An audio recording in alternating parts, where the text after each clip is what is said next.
राधा वल्लभ श्री हरिवंश। महाराज जी, आपके चरणों में कोटि कोटि प्रणाम। महाराज जी, जब भी मैं पढ़ने की कोशिश करता हूँ तो मेरा मन एकाग्रचित नहीं हो पाता, मन में कुछ और चलता रहता है, पढ़ाई में मन ही नहीं लगता। मेहनत करने के बाद भी सफलता नहीं मिल रही। महाराज जी, कृपा मार्गदर्शन करें। उद्देश्य ठीक हो जाएगा तो मन लग जाएगा। उद्देश्य हमारा गलत है, अभी पढ़ाई उद्देश्य नहीं है। अगर ठीक से उद्देश्य बन जाए पढ़ाई का तो कैसी बात करते हो। उद्देश्य में बहुत बड़ी ताकत होती है। हर कष्ट सहते हुए अपने उद्देश्य की पूर्ति में कदम नहीं लड़खड़ाते, जिसका उद्देश्य बन जाता है। उद्देश्य बन जाए तो ब्रह्मचारी हो, उद्देश्य ठीक हो, एक बार पढ़ लोगे, 1000 वर्ष अगर जीवित रह कभी भी पूछ लो बात आ जाएगी उसके दिमाग में। अब नाना प्रकार की क्रियाओं से ब्रह्मचर्य का नाश करे, अपने उद्देश्य का नाश करे, तो फिर यही बातें होती जो आप कह रहे हो। कक्षा 9 पढ़े, व्याकरण नहीं पढ़े, शास्त्री नहीं पढ़े, कहीं दूसरी जगह ऐसे नहीं गए कि बैठ के सत्संग सुन के और सीख के बोल रहे हैं, तो भगवद आश्रित हो जाओ सब। अब आप खुद समझ ना हमारी बात को, आप खुद अपना नाश कर रहे हैं। ब्रह्मचर्य का नाश वीर का नाश, जीवन का नाश है। ब्रह्मचर्य अगर सही है, आपने किसी तरह इधर उधर, तो ये प्रश्न ही नहीं रहेगा। जिधर दृष्टि डालोगे उधर जय होती चली जाएगी। आजकल के बच्चे नौजवान इसको मनोरंजन समझते हैं और उनको सलाह भी ऐसी मिलती है कि हम जैसे बोल रहे हैं ब्रह्मचर्य के लिए, तो डॉक्टर और आपको जो इधर सांसारिक प्रोत्साहन देने वाले हैं वो आपको सलाह देंगे। हमें तो अंग्रेजी का शब्द नहीं याद है, फ्रस्ट्रेशन। हाँ, यही जो स्टेशन कह रहे हैं गाड़ी स्टेशन से अलग कर दो तो बोले तुम बहुत शांत हो जाओगे और फिर अपने काम में। देखो कैसा उपदेश दिया जा रहा है कि वो, तो ये जो कमियां है ना, ये कोई भूत नहीं है जैसे लोग कहते हैं ना, पता नहीं कौन, ऐसा कुछ नहीं, गंदी आदतें हैं, इन पर संयम लाओ। आप समझ रहे, स्वीकार करते हो हमारी बात कि इसमें आपको संशय है? हाँ, तो आप देखो, हम आज ही सत्संग में बोल रहे थे, हमारे रक्त का स्वभाव है ऐसे, जैसे कट जाए ना तो उसका स्वभाव थोड़ी देर में गाढ़ा होने की कोशिश करेगा। यदि कहीं फ्लो वाली नस कट गई तब तो आपको वहाँ डॉक्टरी की जरूरत है। अगर ऐसे कहीं त्वचा में ऐसे, तो उसका स्वभाव गाढ़ा हो जाना, वो थोड़ी ही देर में वो अपने आप को बांध लेगा, क्योंकि रक्त का एक स्वभाव होता है। अगर वो बाहर किसी तरह भी आया तो ठंडा होकर गाढ़ा हो जाएगा, वो रोक लेगा। इसकी आखिरी परिणति है वीर्य, वो स्वयं से नहीं निकलता, वो इससे भी गाढ़ी वस्तु है, वो घर्षण से निकलता है। अगर आप उसको गर्म न करें चिंतन के द्वारा, क्रिया के द्वारा, तो नहीं निकलेगा। और जब हम उसको, तो फिर वो जीवन को नष्ट, प्राय इस पर बच्चे ध्यान ही नहीं देते कि ये कोई मार्ग भी है। और परिणाम क्या होता है कि फिर वो संसार में, जिसे डिप्रेशन कहते हैं, मानसिक रोग से ग्रसित हो जाते हैं, क्योंकि इसका परिणाम यही है।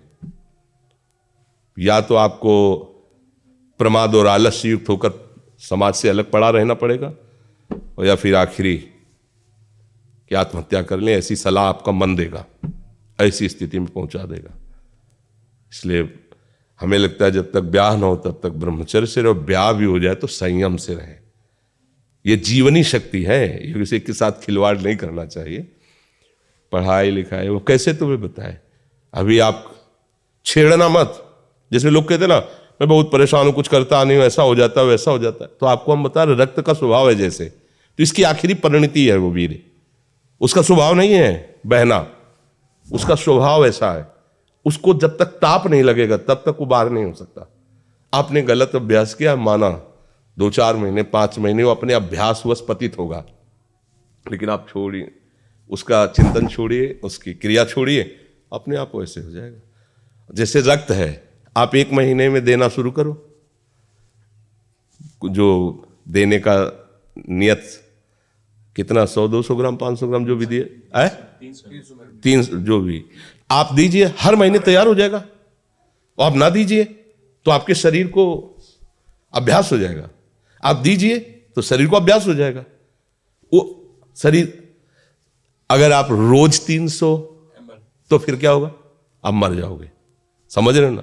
ऐसे शरीर की क्षमता, जैसे डॉक्टर जन के देखते हैं तुम्हारी क्षमता नहीं खून देने की, चलिए, क्योंकि अगर निकाल लोगे क्षमता नहीं तो उसकी हानि हो जाएगी। हाँ तुम्हारी क्षमता है, तुम्हारे अंग ठीक है, तुम स्वस्थ हो, महीने में ऐसा या जो समय अवधि, सोचो रक्त की आखिरी परिणति वो है वीर्य, और आप क्या कर रहे हैं? रोज कई कई बार, आपका परिणाम क्या होगा? अगर रोज वो खून निकाला जाए तो आदमी की हालत क्या हो जाएगी? खून की आखिरी परिणति है। अन्न रस जो हमने पाया उसकी परिणति धीरे धीरे परिवर्तित होते हुए मांस, मज्जा, रक्त, इनके वो आखिरी सप्तम धातु है वीर्य, और उसके साथ ऐसा खिलवाड़, कैसा जीवन होगा आपका? तो इस पर कोई विचार ही नहीं करता, समझता है ये तो केवल बाबा जियों का विषय। नहीं नहीं, आप मनुष्य शरीरधारी हो, आपको भी संयम से चलना है, और जब तक ज्ञान हो तब तक तो संयम से ही चलना चाहिए। बच्चे बच्चियों को तो गृहस्थी में अच्छे गृहस्थ बनेंगे जाकर, फिर उनकी हानि नहीं हो पाएगी उतनी। अब पहले से ही तो फिर अब वो पढ़ाई में मन कैसे लगे जब आपके पास पढ़ाई वाली सामग्री ही नहीं रह गई है? पहले क्या होता था, जैसे गुरुकुलों में स्मृति आपकी कमजोर हो रही है तो मेधा शक्ति बलवान करने के लिए ब्राह्मी उसको पिलाई जाती थी, ब्राह्मी है ये चीजें। क्यों? क्योंकि उनमें इतनी शीतलता, उनमें पौष्टिकता है कि वो वीर्य का वर्धन करके वीर्य को रोकेंगी, खास बात उसमें होती थी। अब हम इस बात को ना समझ करके फ्रेंड बनाते हैं और वो विनाश का खेल खेलते हैं जो हमारी सारी सांसारिक और पारमार्थिक दोनों उन्नति का नाश कर देता है। अब उस प्रश्न का क्या होता है? अब उसके लिए क्या सलाह? आप सही ढंग से रहो, अच्छा खाओ पियो, थोड़ा व्यायाम करो, सबके प्रति पवित्र भाव, अभी आप आनंद में आने लगोगे। और जैसी आदतें आजकल हो रही, आनंद वाली तो है नहीं, ये तो पतन वाली ही है। 4 दोस्त मिलते हैं, मदिरा पान करते हैं, गांजा और तो और क्या ड्रग्स फ्रग्स, आप बताओ क्या होगा? आप इतना विष डाल रहे हो अपने अंदर, इसलिए विषैली चीजें डाल रहे हो, ऐसी गंदी आदतें डाल, आपका जीवन क्या होगा? कैसा खिलवाड़ किया जा रहा है मनुष्य शरीर से, जबकि ये देव दुर्लभ देही है भगवत प्राप्ति, इसके साथ कैसा? तो बच्चों को ना तो सत्संग मिल रहा है, ना शास्त्र स्वाध्याय मिल रहा है, ऐसा ही संग मिल रहा है जो पतन का कारण क्या हो रहा है। अच्छा, बहुत पढ़े लिखे हो और शराब पी के नाली के कीड़े की तरह पड़े हो, माता पिता का अपमान कर रहे हो, मन मानी बेविचार कर रहे हो, पढ़ाई लिखाई क्या हुआ? पढ़ा लिखा से भाई विद्या तो वही जो विनय, पवित्रता, शालीनता, सभ्यता, नम्रता, ये तो सद्गुण विद्या में आज की रह नहीं रहे। पढ़े लिखे माता पिता को ऐसे डांट देते जैसे कोई नौकर से बात करता है, हम स्वतंत्र हैं। अरे विषयों के गुलाम तू कब स्वतंत्र हो गया? स्वतंत्र तो परमहंस जन होते हैं जिन्होंने इंद्रियों को अब जीत लिया और भगवद आनंद में मस्त हो, वो स्वतंत्र हैं। इंद्रियों के गुलाम तुम स्वतंत्र हो, जो विषय जब चाहता है तुम्हें गिरा तुम स्वतंत्र हो। माता पिता, गुरु, शास्त्र, इनकी परतंत्रता स्वीकार करने वाला ही स्वतंत्र होता है।